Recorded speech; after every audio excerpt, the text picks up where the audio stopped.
Selamat pagi Bapak Ibu yang dikasihi oleh Tuhan. Sebelum kita membaca dan merenungkan firman Tuhan pada pagi hari ini, kita berdoa. Tuhan, terima kasih kami masih diberi kesempatan untuk membaca dan merenungkan firman-Mu pada pagi hari ini. Tuhan, ajarkan kami untuk mau dengar-dengaran akan firman-Mu dan melakukan firman-Mu setiap hari di dalam hidup ini. Terima kasih Tuhan, di dalam nama Tuhan Yesus kami berdoa. Amin. Bapak Ibu, firman Tuhan diambil dari Yakobus 1 ayat 21 yang berbunyi demikian.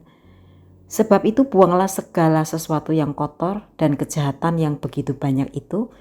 Terimalah dengan lemah lembut firman yang tertanam di dalam hatimu yang berkuasa menyelamatkan jiwamu. Sampai di sana pembacaan firman Tuhan.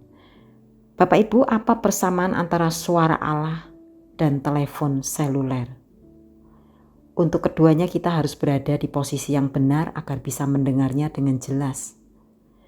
Di gedung yang besar dan kokoh, jangkauan seluler kita mungkin tidak stabil. Di kawasan hutan belantara, kemungkinan besar kita tidak mendapat layanan sama sekali. Kita harus berada di posisi yang tepat untuk mendapatkan sinyal yang jelas dan bisa diandalkan. Demikian juga dengan hubungan kita dengan Allah, Bapak Ibu. Jika kita ingin mendengar suara Allah dengan jelas dan konsisten, kita harus berada di posisi yang benar. Ketika kita berada di posisi yang salah untuk mendengar suara Allah, pikiran kita tertutup, kita ingin melakukan apa yang kita inginkan, bukan apa yang Dia inginkan. Dalam posisi yang salah, hati kita menjadi keras, kita tidak mau mendengarkannya. Bapak Ibu, ada 3 penghalang yang membuat hati dan pikiran kita tetap tertutup terhadap pesan Allah. Yang pertama adalah kesombongan. Jika kita berpikir kita tidak membutuhkan Allah dalam hidup kita menjadi menangani segala sesuatu dengan kekuatan sendiri. Kita mungkin tidak mendengar Allah berbicara. Kesombongan menghalangi kita terbuka terhadap kemungkinan bahwa Allah ingin mengatakan sesuatu kepada kita. Yang kedua adalah ketakutan. Banyak orang tidak bisa mendengar Allah karena mereka takut mendengar Dia berbicara. Kita mungkin berpikir mendengar suara Allah akan merasakan tuntunannya membuat kita menjadi seorang fanatik agama. Atau mungkin kita takut dengan perubahan yang perlu kita lakukan dalam hidup kita untuk mendengarkan pimpinan Allah. Dan yang ketiga adalah kepahitan. Ketika kita menyimpan sakit hati, kebencian, dan dendam, kita tidak bisa mendengarkan suara Allah. Karena hati kita mengeras.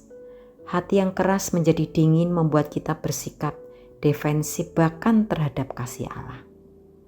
Yakobus 1 ayat 21 berkata, sebab itu buanglah segala sesuatu yang kotor dan kejahatan yang begitu banyak itu, terimalah dengan lemah lembut firman yang tertanam di dalam hatimu yang berkuasa menyelamatkan jiwamu.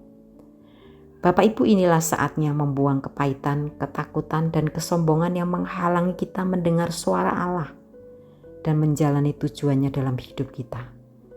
Kemudian kita akan mampu mendengarkan Allah dengan hati dan pikiran terbuka dan dengan rendah hati menerima apa yang Dia katakan kepada kita.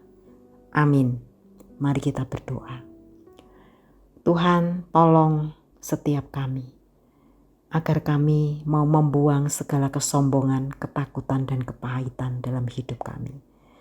Agar kami dimampukan untuk mendengar suara-Mu dan melakukan kehendak-Mu.